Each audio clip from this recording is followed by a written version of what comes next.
My name is Jason DeRouchie, and one of the verses that changed my life is 2 Corinthians chapter 4, verse 7.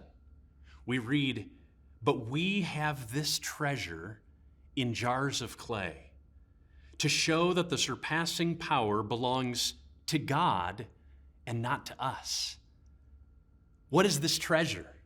Paul tells us in the very previous verse, the God who said, "Let light shine out of darkness," has shone into our hearts to give us the light of the knowledge of the glory of God in the face of Christ. That is the treasure.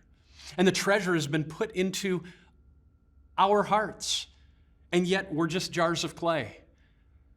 I recall the challenges of sharing the gospel with others. This verse has helped me remember I'm just a jar of clay that God has chosen to use for honorable use rather than for dishonorable use by His mercy.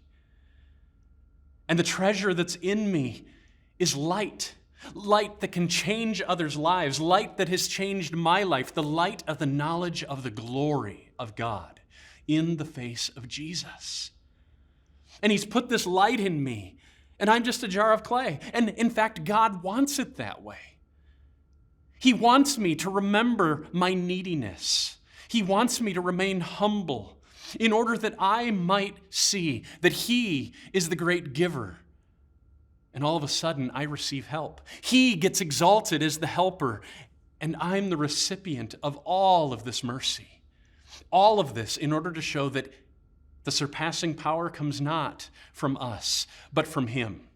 To be able to enter into a Bible study, enter into an evangelistic encounter, enter into parenting our children when we know that we're imperfect.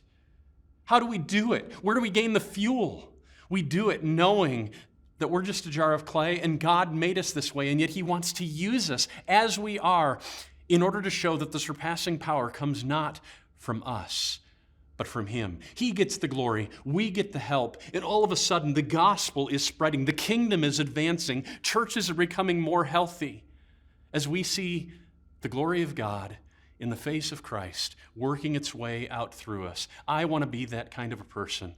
I hope you long to be that kind of a person. 2 Corinthians chapter 4, verse 7.